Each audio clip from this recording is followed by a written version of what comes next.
And, when they say lights out, well, lights out because Russia just annexed Crimea a year before. We're not even full year out. We're in the first 365 days and the whole world goes like this. Oops, we don't want this to escalate. Right. Let's just push back and watch. So here's what I want to ask you in the push back and watch part. So you were there to do a job. And in the midst of doing that job, you've got the Crimea situation and the world, in essence, wanting to distance themselves. So you brought up a couple of minutes ago a bunch of reasons why people get distracted. Here's one I want to focus on that I didn't hear yet. And maybe it was going on in that time and maybe it wasn't. I'm calling it, this sounds weird, the shiny object syndrome. But here's what I mean. You didn't see this one coming. You've got all those other variables. I'm too old and my age and all that stuff you talked about, right? I don't live here and I can't, and all those reasons why you can't move forward. But you didn't see Russia and Crimea and the world bound, and you get this new variable. How are you able to keep going in the midst of these new monstrous situations? Welcome to the Your Message Received podcast. And now, taking your message to the finish line, your host, John Duffin. Hey folks, John Duffin here with Duffin Media. Welcome back to another episode of Your Message Received. Your Message Received is the home, the place, the platform to help you find your most true, your best, most authentic business voice. I know that's a mouthful, so maybe we'll just say your most authentic voice. Get what you want, find what you need, improve your results. Keep going, folks. That's the overall purpose. And identify your own arc to authenticity through the help of the great guests that I get to bring. And today is absolutely no exception. I'm delighted that you've come back because I've got somebody that I'm terribly excited to bring to light. This gentleman, Lyubim Kogan, has founded an organization, Wings4 Heroes, and has a spectacular bio and one of the most impressive, and I will acknowledge the fact because it deserves being acknowledged, that if you are a 9/11 survivor, if you were a Winter Olympian, if you are a published author, and you've also gone to war-torn countries and are helping them, I don't know. And that, folks, what's really interesting is that barely touches some of the things that Lyubim has done. But I want to dive in a little deeper today. Thank you so much for showing up for me, Lyubim. It's really nice to have you here. Thank you for having me, John. And it's especially nice to be here on the Veterans Day. Yeah. We tried to occupy for so long, and it just so accidentally happened on such a big day. Right. Folks, we are live recording this on Veterans Day. So we salute any past, present service person. It matters.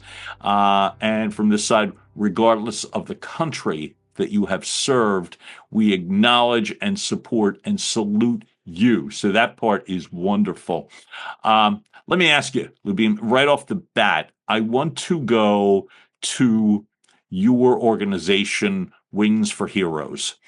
It's funny that, well, not funny, but I was going to say, I'm watching a Facebook video of yours. It's the one that you saved toward the top, where you talk about Mother Cabrini, as well as the founder of the American, Henry Dunant. Yeah, founder of the American Red Cross. Cabrini. So Cabrini College, which was just purchased by Villanova University, but will still have the Cabrini campus, is in my area in Philadelphia, PA. And my niece, my goddaughter, graduated from Cabrini. So I find it, right, one of those things where I need to know more. It really mattered to my niece to go to Cabrini College. But you identified those two individuals Why? I think those two individuals are the example of what we are aspire to be, even though we don't know. Mhm. I think that they represent the best of humanity. So let's start in chronological order. Sure. Henry Dunant was a young Swiss banker Mhm. who was traveling on business to Italy, and he witnessed the Battle of Solferino. Mm. And the Battle of Solferino was fought between the Imperial Army, which is France and Italy, Mhm. against the Austro-Hungarian Empire. And there were close to 350,000 soldiers that were fighting in that battle. And Mm. Henry Dunant writes that after the battle was over, there were more than 40,000 wounded and dead, Mm. and there was nobody helping them. Mm. Mm. And he stayed and he organized local villagers, which mostly were women because Right. men fought at that time. Okay.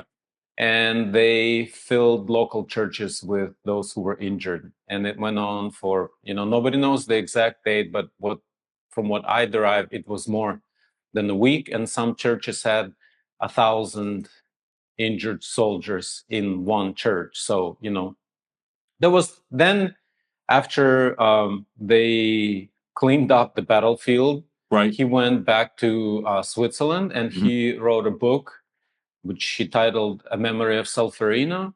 And that book received such wide attention that the following year they started the Red Cross. Mm. So Henry Dunant visiting Italy for business and seeing that battle and actually doing something about that was the beginning of the Red Cross. And then Mother Cabrini, she was an immigrant, who came to the United States. She didn't speak English. Right. She saw the conditions that Italians were living in. I think she made it to New York City, Brooklyn, or the Bronx, probably the Brooklyn. Mhm. And she did not wait for anyone. She just picked up and she started doing her work. And by the time she passed away, she opened 68 or 64, I think it was, orphanages, schools, and hospitals. Mhm. So the reason that I feel a close connection to those people, because they were just one person. They were nothing special, spectacular. They didn't have any connections. They weren't wealthy. They were not related to any royalty. And they changed humanity forever. Mm-hmm. Mm-hmm. And I think both people, I'll tell you about Henry Dunant's passing was just last month. And I went to all the Facebook and Instagram pages of Red Crosses around the world, and not one word. Yeah. And that includes the Red Cross Museum, in Geneva, which is a spectacular collection. If anybody has a chance to go to that place, it's magic. It just really shows you what the origin of that organization was. But in any case, the fact that they don't remember now with Mother Cabrini is a different story, because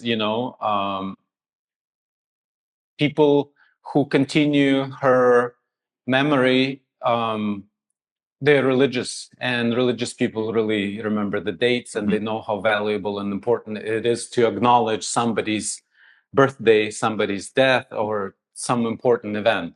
But to answer your question, I think those people have changed the humanity, and I really, I know that what I do now is probably definitely my legacy project, because it's bigger than me or anybody that you know and anybody who is listening to our show.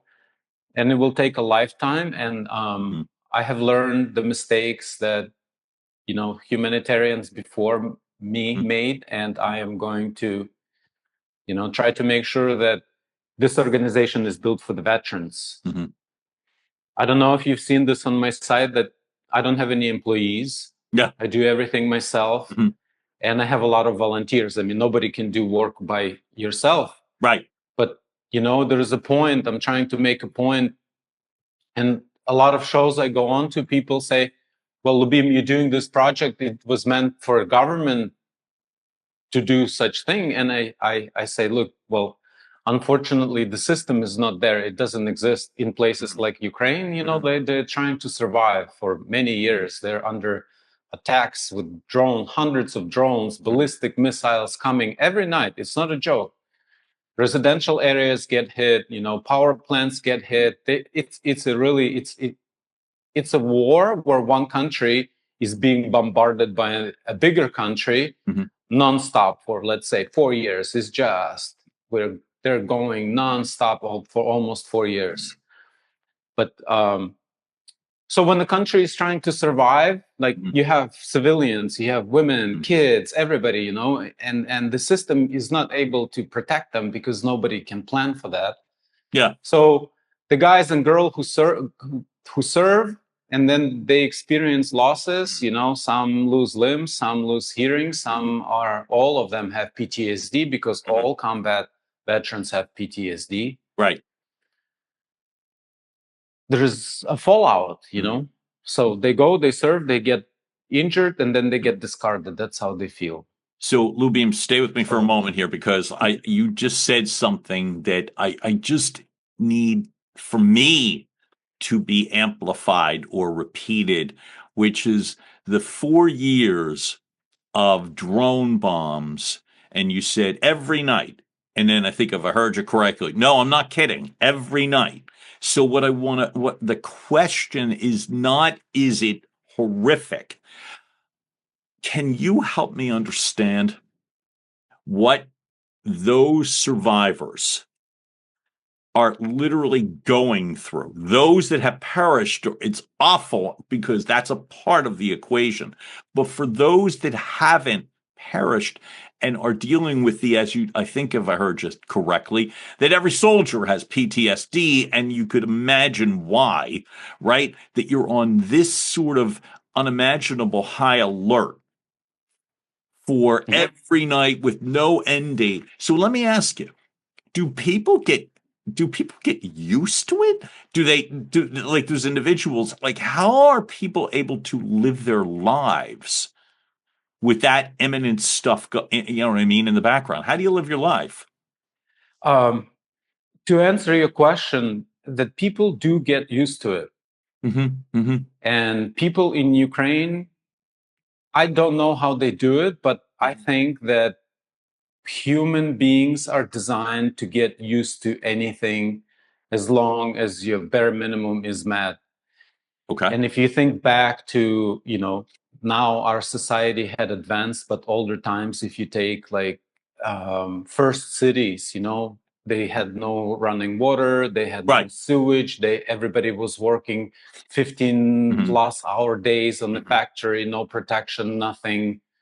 Just, you know, people are getting used to it. But in Ukraine, they're paying a big price, and that price is psychological. So there is not only PTSD with combat veterans, but there's also PTSD with civilians. Sure. When 300 drones are coming tonight and 400 tomorrow and 500 the next day, and they're shooting drones, and you know they're shooting them with bullets, and when they hit a drone, the drone falls. It could fall into like kind of like, right? I mean, yeah. So basically, imagine you coming home and you're watching tracer bullets flying in front of your home. They're trying to shoot a drone or, you know, whatever. And then when you know just the noise, they call them mopeds, because Russia is using drones that are made in Iran, Shaheds, and Shaheds they sound like mopeds. It's like I know you mean flying, and you can hear it. So when there's 10 or 20 flying, it's just really this vibration and noise. So imagine if you have kids and you have an air alert, and you got to grab your kids and you got to go into the basement. And in the basement, they hear the explosions above, and they don't know what's going on. So, you know, that's the civilian part. And since you asked me about that, I think it's important to acknowledge how much civilians are suffering. Me too. Now we have the soldiers who go, and I will speak specifically. You know, we have the one guy who you see on all our logos. It's the first guy who we flew. He is our number one. He was 20 years for 10 days when the war started, and he volunteered. He didn't have to go because the draft age is 25, and he went at 20. And they sent him to fly drones, and he said he told me that he felt like he was hiding behind civilians. Yeah, you're making damage, but you're playing with the computer game, and he wanted to be in an assault brigade. So for 5 months, he writes to the government, and they reject him. And then after 5 months, I think they got the message that he's not going away, and they transfer him to front lines. And on the day when he lost his leg, his commander went down. And he was the closest guy to his commander, and he said he was just within an arm reach, and he got shot in the leg. Now, here's what starts. He said from there, they don't even remember what happens. He gets, he gets to the hospital, he wakes up, and he has no leg. So he looks down, he says, there is no leg. That's it. That's all. That's all. Like, I am fighting now, and next moment I remember I wake up in the hospital, and he remembers it was painful, but then it's gone. And which brings us to the point, my program started as let's get them away to a place that is warm, that is comfortable, that is really, awesome, like Turkey. Turkey has is spectacular, mountains everywhere, beaches, and it's beautiful, and yeah. So, I bring them for vacation, and I realize they need so much more. And this whole last year was adding more, adding psychological support. Then our number one, we find out that he has a problem with his only leg because he always stands on one leg. So he needs to come back for physical therapy. And he comes back for a month of physical therapy. It was from May to June. And again, I have to do it because, first of all, I needed to see what it takes to get somebody well after traumatic experience, right? Unimaginable loss. So for more than 1 year, our number one has an open invitation. He can come anytime he needs to. Okay. And this time he had to come back, and I wasn't ready for that. But, the physical therapist says you need to bring him now. And so what happened was that I was scheduling, I was driving, I was going to all the sessions. And to give you an idea, the 1 month of rehab at Wings4 Heroes looks like 12 one-on-one physical therapy sessions. We had, I think we had 8 or 9 swimming sessions with Olympic triathlon coach. And then we had bike rides. If you look on our, on our videos. Yeah, absolutely. I got on the bike for the first time. It was one of the most popular videos. It's just, I think there is one more at the end when he actually got so strong that he crushed the pedal. with his one leg. Yes. See, there's a photo there's a photo on your website, and folks, you will have the link to the website. You don't have to guess what I'm talking about. But when you look at the website and you see individuals that are either riding motorcycles, that are riding bicycles. So talk to me about what's happened. Oh, by the way, this is the person, you say the first one that you like, write this first person. Tell me that person's name. Bring that person to life for me. His name is Valek Romaniuk. Yeah, he's prominent on the website. Great. Yeah, Valek is everywhere because, if you look at all the charities that exist for veterans, and right. I want to make an emphasis that Wings4 Heroes is not a charity, it's a mission. And there is a big difference between the two, and we'll talk about it. Exactly. We're definitely coming back to that. Make sure I don't forget. But anyway, go ahead. I've been a professional athlete, and then I went to one of the most competitive universities in the world, and I ended up working on Wall Street. So I know that when you are performing at the top level, it doesn't matter what happened yesterday, you got to show the results. Do you mind if we stay there for a moment? I want to stay with that thought, and I didn't mean to talk over you. I simply want to stay with the thought so I don't forget, which is this. You have performed at extreme high levels of competition. You just identified 3 things: Olympian, Wall Street, and it's such that. And I'm going to add one more. Being a 5-time immigrant means you're not necessarily starting over, but at least that adaptation is a big deal. And in this, sadly, day and age, at least in the country where I reside, where immigration has become such a prominent topic, you also have to battle some sort of mental resiliency. Can you talk to me? I don't expect to lump in all of those together, but I wanted to ask you, really, in terms of that, what would you say was the toughest thing that you've done in your mind? And that includes body too. Was it training for the Olympics, performing in the Olympics? Was it escaping a building of that prominence? Was it being a high roller on Wall Street? What was to you the toughest thing you had to do? I think it was none of those. Great. Was, which one do you think? This April. Can you see this, John? I can. So is that Valak in the center, or is that something? Valak is in the middle. Yeah. Yeah. So it was opening for a season, and we brought the guy in the red shorts. He is deaf. He had a hand grenade dropped from a drone next to him, and it took off one side of his ear. And you know, when the season opening, I really wanted to do it nice this time. I mean, they had the bathroom with the view. We have a castle here where we live on top of a mountain. They had a view of the Mediterranean Sea, the beach, the castle, and we did it really well this time. And I told you that I took Valek to the to my physical therapist, and she said that he has to come back. And they were here from April 9 to 19th.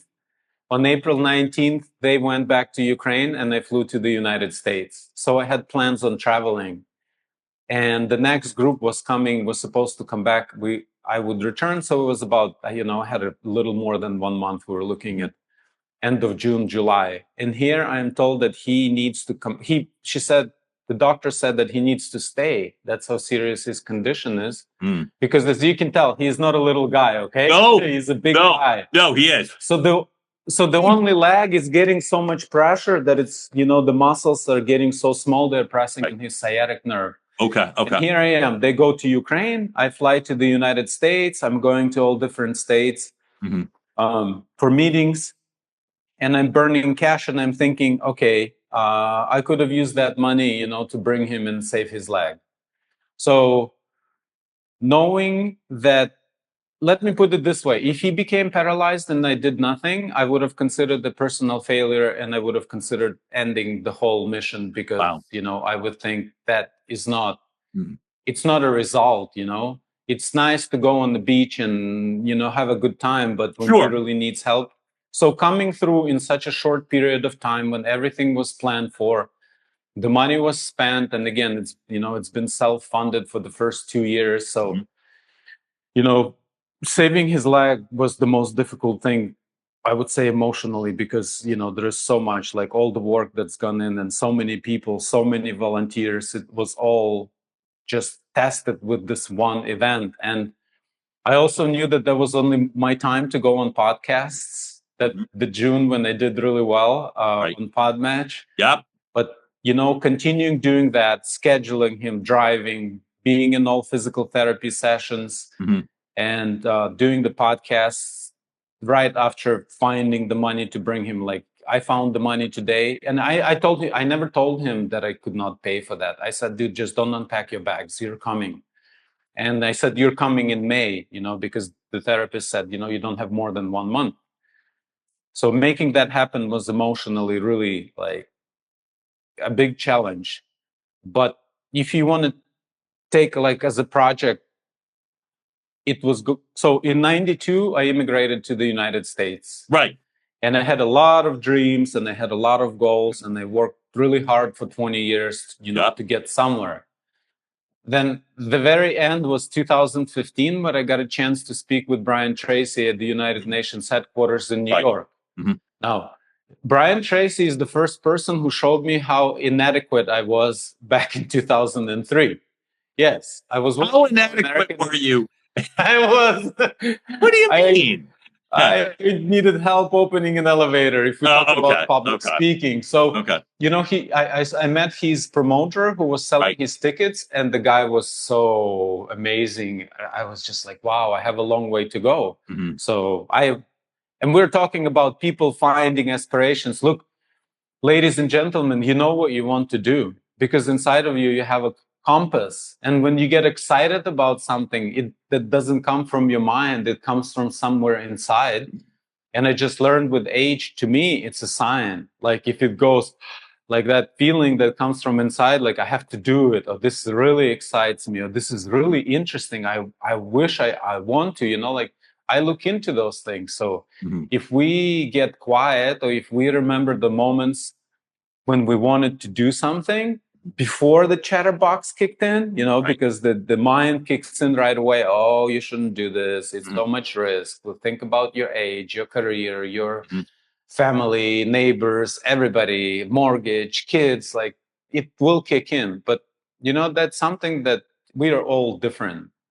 And I believe that we all came here to do that one thing, or maybe more than one thing, that big thing, and that thing will not come from your mind. You will not figure it out. So I'm just saying that recognizing that excitement, for me, it's like a compass that I follow. And if I'm really scared of something, then I'm really paying attention to it, because I think that fear is actually, I don't know if it serves many different purposes. One is to protect you, so you don't hurt yourself and people around you. And then another, so for whatever reason, we have to get through fear. And if you think back about all your big victories, when you push through something you weren't uncertain, like that, there is a moral satisfaction. Yeah, you may get paid, you may get recognized.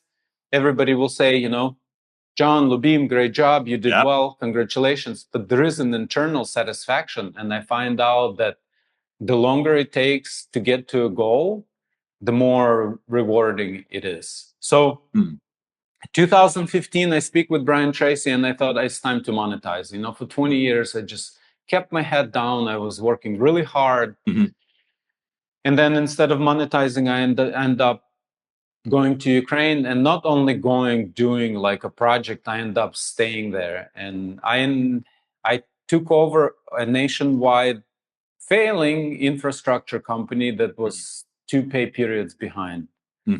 And the stores were empty. We had 92 gas stations. The stores are empty. Some are without fuel. And for gas stations to run out of fuel is like, to restart it, it's really costly and lengthy and just a not pleasant experience. So I get 92 of those with 2 oil terminals. And, when they say lights out, well, lights out because Russia just annexed Crimea a year before. We're not even full year out. We're in the first 365 days and the whole world goes like this. Oops, we don't want this to escalate. Right. Let's just push back and watch. So here's what I want to ask you in the push back and watch part. So you were there to do a job.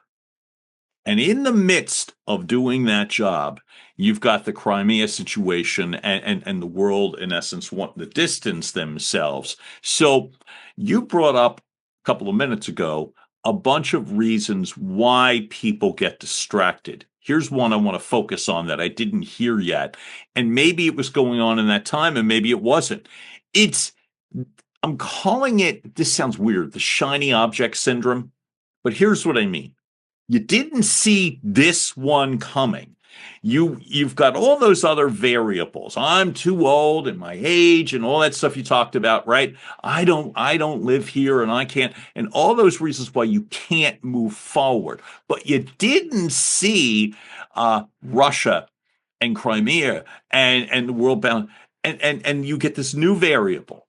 How are you able to keep going in the midst of these new monstrous situations? I have a really long answer, but I'll start with what is simple to me. I didn't do it for me. Okay. I did it for other people. So imagine,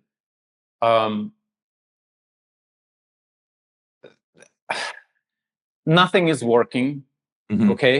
Part of the country is gone. There is a war that is going on the east side, but nobody wants to call it a war because nobody wants to go to war with Russia. No. And people lost hope, John, like they were completely hopeless. We had the CFO of the company walking around on our main base saying, look, we're out of business, we're bankrupt, we don't have any money. Right. Third pay period, the criminal charges for me and all the management. That is the talk that was there. Mhm. So I come in as an American. They taught me well at NYU. They taught me well at American Express. And Right. running my own registered investment advisory firm taught me a lot of things about compliance, how to do things, what deadlines are. And, I took all that knowledge and I said, look, first of all, we are not here. The popularity contest is over. Mm. I need people who are here to work. If you guys are going to point fingers, fired. Bye-bye. Just get out of here. So what happened was that I was doing an internal audit for the owners of the company, and Right. the stuff that I found out, they were really shocked, and they knew that there will be changes. But if you're firing people who've been with the company for 20 years, who are you going to put in place of them? Exactly. So here's what they said, Lyubim, hey, look, you figured it out. Do you think you can help us get this through until, better times? Let's put it that way. And in the first, after 2 months, people really started believing in me. Mm. They showed up. Nobody asked about the paycheck anymore. Mhm. They were there before me. When they came in, they already had the information, and I saw the ones who really cared. They were there all the time. So I had the core team. The team Okay. was there, and for me to get up and say, "Look, I did my audit. Bye bye," I could not leave them. I saw that I was lost hope. Mhm. Their lost hope. And I stayed because, I'm very competitive. I knew that if it doesn't work, I'll be the last guy. They say, oh, look, he came from America. He screwed it all up. Mhm. Lyubim's fault, right? But I stayed for the people. And I don't know if you or your listeners are in a position where you are responsible for well-being of thousands of families. Mhm. That puts it in a very different perspective in terms of operating under pressure. That puts a lot of pressure because I was clearly aware, I was sitting there, I have no money, I have to make 1,000 payrolls between US Christmas and European Christmas, between, December 23rd and January 7th. I have to pay them all because Ukraine was the second poorest country in Europe, even before the full-scale invasion started. Right. So for those people, it was like the food that they ate. It was not luxuries. It was the minimum. And they all have kids and the kids go to school. So I knew that, I have to meet that payroll. So I stayed for the people, and I ended up going through the most difficult challenge in my life. I talked to my friend. After we finished skiing, he continued on with coaching. He was a head coach for the Olympic Games in Korea for the US Nordic combined team. And I talked to him and I said, Martin, what I'm going through right now is a lot more hard than getting ready for the Olympics. And he laughed at me. He said, man, there is nothing more difficult than training for the Olympics. I said, no, living here in this, I am alone. I don't have anybody to talk to. I am responsible for everything, but I am a foreigner. Even though I was born in the Soviet Union, I left in 92. I went to school. I got married. I had a business. I am an American. You're Americanized. Relearn the language, and when I was completely isolated, going home with all those issues. And at some point it got so much, John, that I remember I was laying in my bed, that my half was paralyzed. I couldn't move half of my body. And it was first time in my life I was like, oh, wow.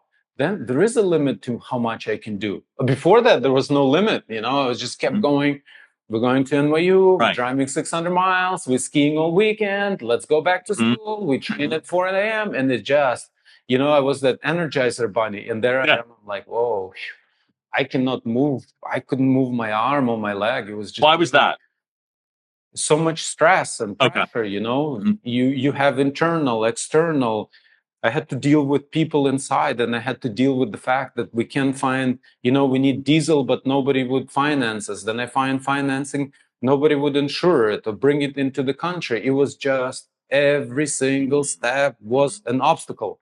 It wasn't like, it was like really walking through all obstacles one after the other, and they're all out of my control, Yeah. It's not something I created, like I am afraid to pick up and cold call, I already got over that fear. Obviously, it's important for everybody to acknowledge that whatever difficulty you're going through, it's all you can handle right now. But once you get through that, you will have an opportunity to do something bigger. It's not going to be in the reverse order. It doesn't work. Like, very few people get projects that are huge, and we all know their names: Bill Gates, Mark Zuckerberg, Steve Jobs, Sergey Brin. Right. But Lyubim, stay with me, because that's, to me, I think, such a strong bridge. Meaning, you just said a moment ago, and again, I want to make sure I heard correctly, when you said, when you get through something tougher could be on the horizon. How are you able to, go ahead, you want... It's not could be, it is. Okay, stay there. Because I think, I think I know what you're trying to get out of this. This is, again, I understand. You got to build a bridge to continue. Sure. And that's what I'm really fascinated by. How you are going through a difficult time. Yes. You are forced to learn things and change things that you do every day. As human beings, we're designed to put everything on autopilot. Like, for example, in the morning, I don't know, not many people commute, but remember the days where we used to commute to work? You get your coffee, you say goodbye to your family, you get in the car, and then you're standing or even sitting in your office, and you don't remember what happened from the moment that you got out of your garage until the moment that you were in your office. Who drove? Who thought? Who looked at the lights? Who got you there? And that's how powerful our subconscious mind is. So, especially being in the States, everything is designed for comfort. Everything is working super efficiently. And I left for 10 years and I came back at the beginning of this year, and I saw a big difference, how efficient things became. But then you start a business, so you go through a life challenge, whether it's health or relationship, and you have to deal with it. And you know what? It breaks your pattern of being on autopilot. Now life brings you into now, and you have to deal with all the stuff that you don't want to deal. And you don't want to think about it. But the reason you need to deal and think about it, because it's so urgent and it's so important, it's pressing. And while you're focusing on what those issues are, you're learning new things. You're doing things differently. And you are acquiring valuable skills. Once you're done with this, you get another, let's say, task or learning opportunity. And if you say yes, then you are again so-called struggling. You're not living a comfortable life. You just you're uncomfortable, you're learning, you have to focus, the autopilot is off, and you're acquiring more skills. And that's how, I think if you look at the most successful people, they took more challenges than anybody else. And they had the perseverance to get through them, because it is difficult getting through things. It's really easy to go and get a paycheck.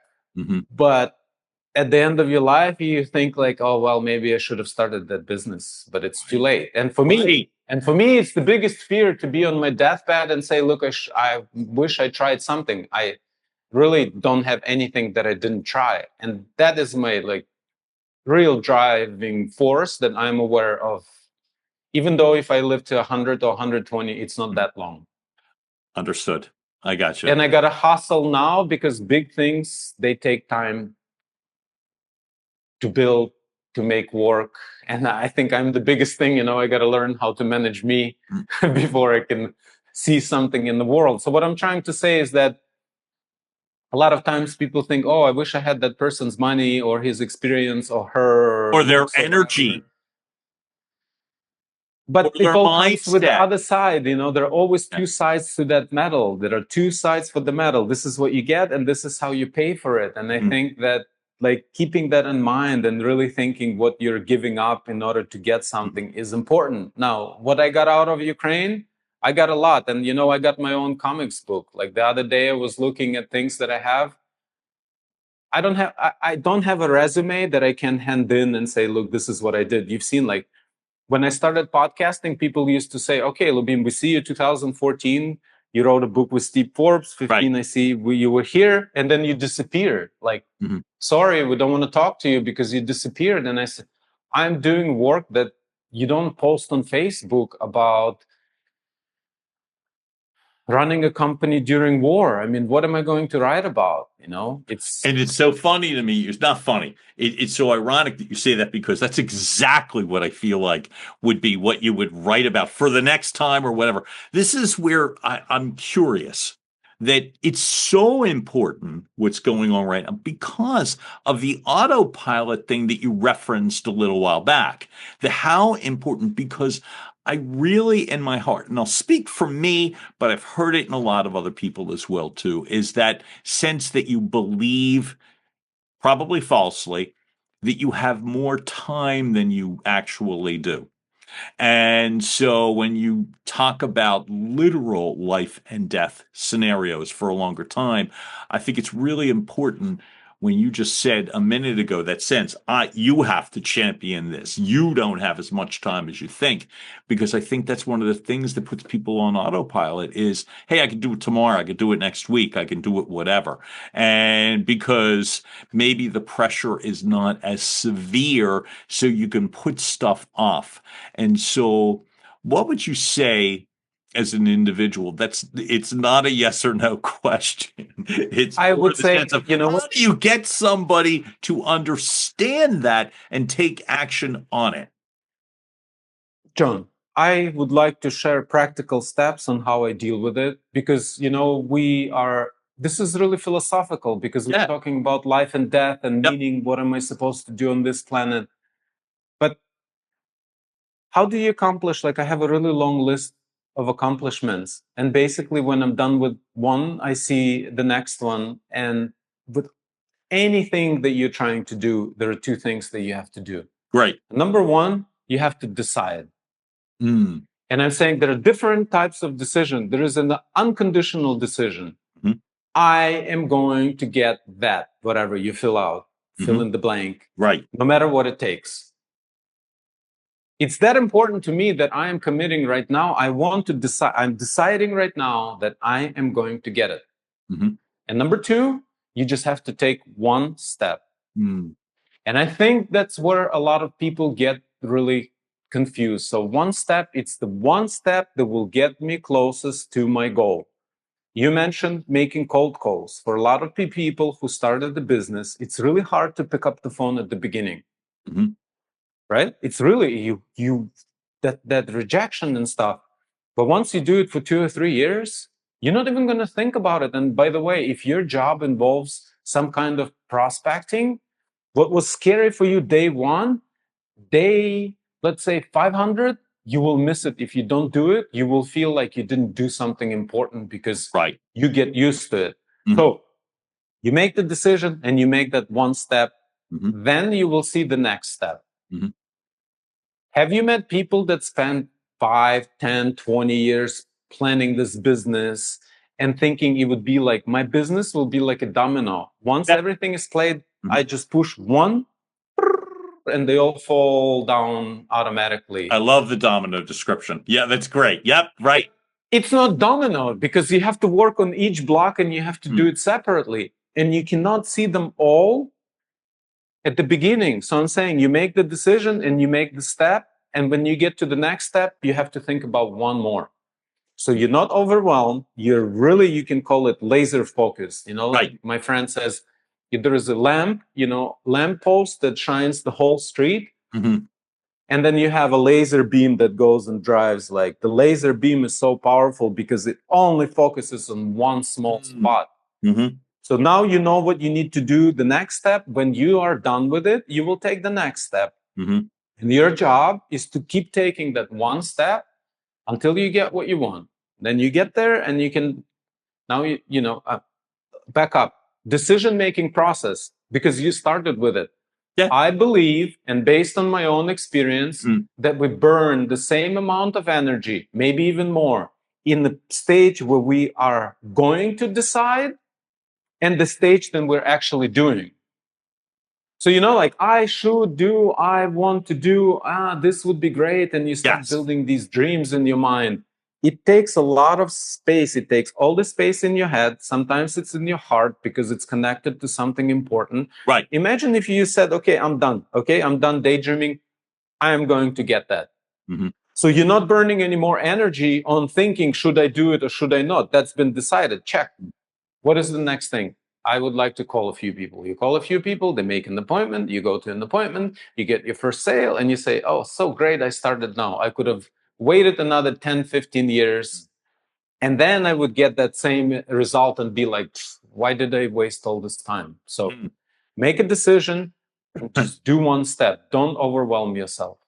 Lyubim, one of the reasons it was so important for me to hear you say that is that specifically, decide, take one action. It was so important because of what you are currently and what you have gone through with other outside elements.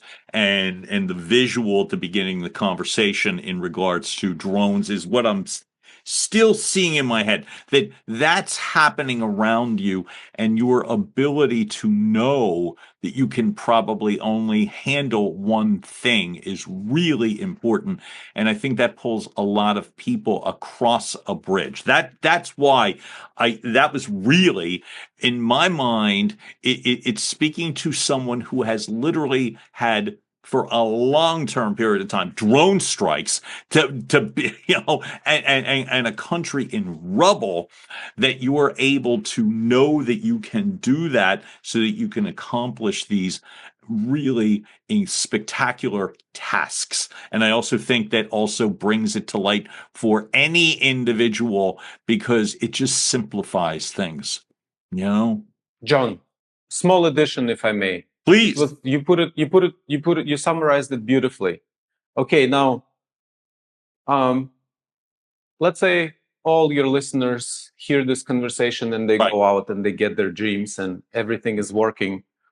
But you got to know that sometimes life makes adjustments and they are not what you thought or something you wished would never happen.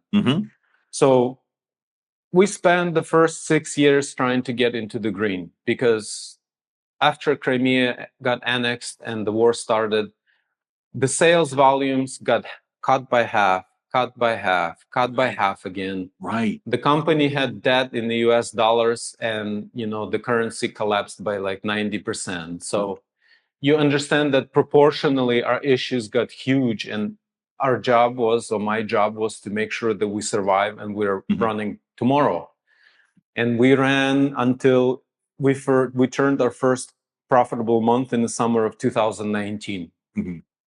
So from 15 to 19, regardless of what I was doing, we were still in the negative. I knew that I cannot take my salary because we really needed to buy diesel, and if I take my salary, it would be less diesel, less sales, less coming back. And a lot of people did the same thing too. So we turned profitable in 2019.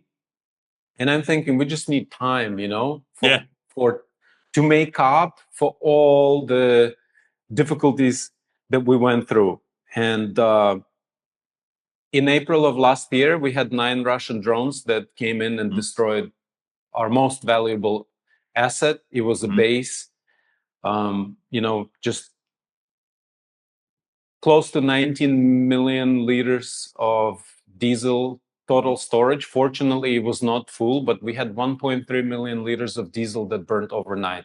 And it burned all the infrastructure.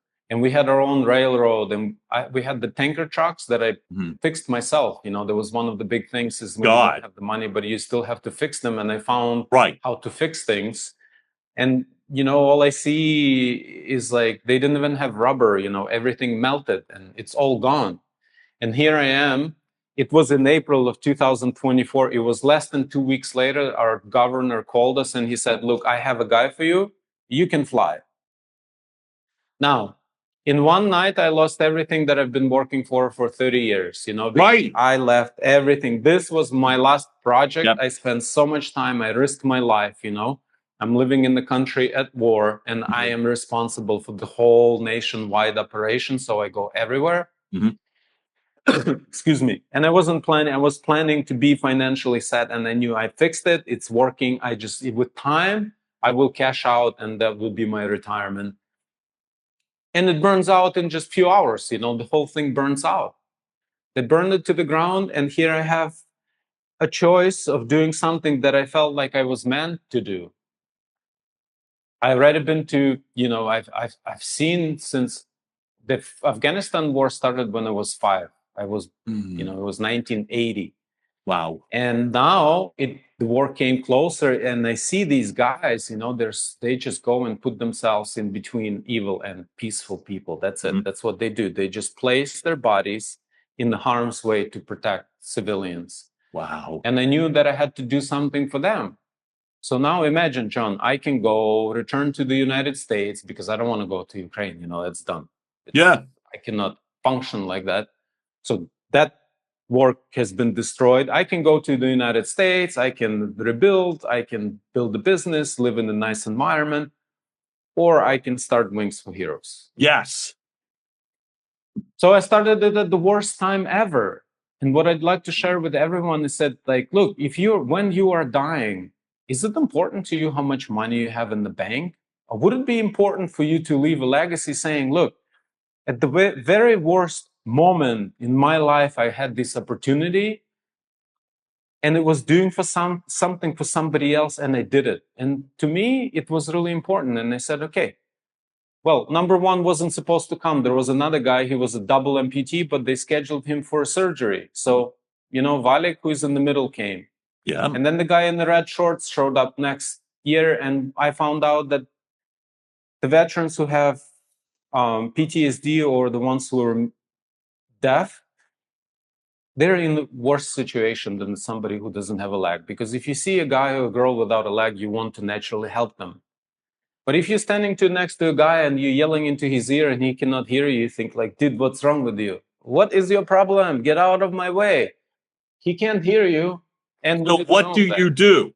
And this is to me, and my thought is, and that's when people tend to distance themselves. When you talked about the Crimea situation, they were like, people distance themselves rather than think, I need to help you. So for those individuals, those who can't hear, those that are going through PTSD, what are you doing? Because you have focused on these individuals. How can you make someone's life better through Wings4 Heroes? First of all, you have to acknowledge that they lost trust in the society. They see themselves as means to an end. So you take your future, the youngest, the bravest, the strongest, the smartest, the ones who have to build, when we are retiring, they're supposed to work and pay our Social Security. Right. I don't know how else to put it, but in some parts of the world, they're used, and then they're less than, and then they're discarded. So we are dealing with people who are emotionally traumatized. They're all traumatized. They lost hope, and they don't really trust you because, it took a year until Valek started talking to me before. Even though he came, he left, he came, he left. They keep distance because their fear is that, well, this is great, but it will be over, and then we have to go back, and then what? We're dealing with the same sad situation. So I just created an environment. It's camaraderie, adventure. They are becoming independent because I show them that I make them travel outside of their country on purpose. So because somebody told them, okay, now you don't have a leg, the rest of your life will look like that. I don't agree with that. Right. And we make mistakes, like we forget to order a chair. And we know certain airlines, if you don't order it, they're not going to. So I make them suffer. I make them hustle. And then when they come here, they are they're loved. This environment here is magic, what we've created. And with some time, they just start believing you. I just keep showing up for them all the time. I call them, I message them, I say, look, guys, I wanted to be like this. And can I give you specific numbers, John? Because there's Please. something that was really interesting. So for me, to rehab one veteran for 1 month, 12 physical therapy sessions, one-on-one. We have swimming with an Olympic coach, cycling, our guy is 2 times Olympian, and the 24-hour concierge service. And I mean, there is 24 hours, so somebody is available to them. If they want to go watch moonrise and moonset, there will be somebody on the beach. If they want to go on the boat out, they'll take them on the boat. They just have to say what they want, and our volunteers deliver it. Great. My total cost to rehab one veteran, MPT veteran, was $4,000 a month. Wow. Per month. To put it in contract. Not one time. Wow. Yeah, whole month, traveling, food, apartment, right. all the therapies, experiences, all that, right? Whole thing, everything. Yeah. And then one of my degrees is in accounting, and I start looking around and crunching numbers, and I find that some organizations, they have very important people on their board, and they have donations from very big, charities and family foundations, and they have grants from the government.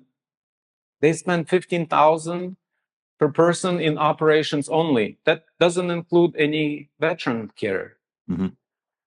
And we have big ones in the United States that have more than 1,000 employees, each one making $109,000 a year. Right. Plus, they have hundreds of millions in the bank. And I am saying, look, I will never have any money in the bank because there are a lot of them and they're waiting. Sure. Sure. So it has to be spent. After I finished my work, I don't like talking before I do the work. And I looked at what's out there and I looked what it cost to me. Well, I'm not a charity because I don't want to become that charity money extorting complex. Just show a lot of sad pictures. Yeah, if you've seen, all my videos are positive. We are showing that they're breaking through, and I like to show one guy because then you can see the progression. You can see, this is my result. He was suicidal, by the way. Valik is the captain of his dream was to play soccer. And now he became a captain of his MPT soccer team. Yeah, exactly. I just think it's great. So, Lyubim, this is why it was really important for me today. Yeah, it's Veterans Day and we rescheduled and all that sort of thing. And that matters. But the sense of there's an expression in a fellowship I'm a part of where it simply just says you never have to go it alone. And I think for someone like yourself who has gone it alone, but knows, as you identified, that you're not doing it for you, that's what made it so important. I understand that obviously your website, Wings4 Heroes, and for those watching the podcast, you just literally look at Lyubim's t-shirt and you see the website right proudly, which is great, and the logo and the brand, which is awesome and nicely done. Thank you. And your social media pages, are those the best place to find you as the work must continue? Yes. Wings4Heroes.org, there is a contact button. It will go to the only employee or the right. Yeah, I don't have any spammers. I don't have any PR. I don't have anybody. So if you write a message, the contact will get to me. And yeah, it's really, I don't know, John. I just discovered the numbers that the charity industrial complex is running, and I have no chance of competing with them.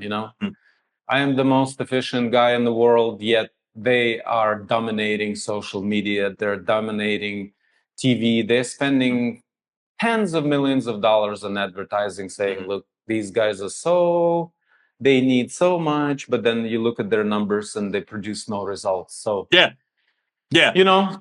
If you really want to help a real mission, then Wings4Heroes.org is where you can find about it. And I don't, we had a donate button. Nobody used it. All my friends and family pressed that one. So I see support us. on the website where I see branded hoodies and T-shirts. That's all. You can buy a branded hoodie or a T-shirt, and it's not just a T-shirt. It's a promise that was made, and 100% of the funds that we raise from our hoodies and T-shirts goes directly to our veterans. Not 90, not 80, 100, and 100 it will be more. Yeah, and if I did this, I added $40 to each item, and each 100, it means 1 month of rehab for one veteran. Fully paid. The numbers travel, are staggering. Housing, food, and everything. And I don't know about another way, I'm still looking for somebody who is looking for a real mission, not to pay. I have a problem, I really have an internal conflict seeing that these people who start charities for veterans, they're living so well, and they have so much money in the bank, and they have all the benefits. It's like, what about the guys and girls that you promised to help? What about you promised? That's the word. You promised to help. So that's why I'm really, really grateful that we've gotten the time today, folks. As I said, that site will be in the bio. You will not have to guess or wonder. Lyubim Kogan, it was really important for me. I'm saying to get this right, which sounds very vain. I don't mean it like that. But the mission part is terribly important, and your experience is unprecedented. So from the bottom of my heart, I acknowledge you. And again, folks, you've just heard Lyubim Kogan. I am really grateful to you that you showed up for me today. I thank you and I mean Lyubim specifically. Thank you for showing up for me today. It means the world to me. Thank you for having me, John. I know it was a tough time to connect, but now seeing that we accidentally connected on Veterans Day, it means a lot. And, I would like to leave your audience with, if you want to achieve any of your goals, there are 2 things that you need to do. Number 1, is make that unconditional decision that you're doing it because something inside of you really wants to come out, and it's for you, and you're gonna get it done no matter what. And then just simplify all the stuff by concentrating on one thing. What is the next step? And I believe that you can get anything you want if you start now. Not tomorrow, not in 3 hours. You can have, after this program, you have 2 minutes, coffee, decision, and one action. I wish you all the action. One step. I think you're amazing. Lyubim Kogan, thank you so much for showing up for us today. I am terribly grateful. And folks, you've just heard another episode of Your Message Received. Keep liking, watching, sharing, telling your friends and family. We'll keep driving content right through your front door. John Duffin here, Duffin Media. Thanks so much for tuning in. Have a great day, and we'll talk soon. Bye. And now, making its way across the finish line, Your Message Received has been a production of Duffin Media.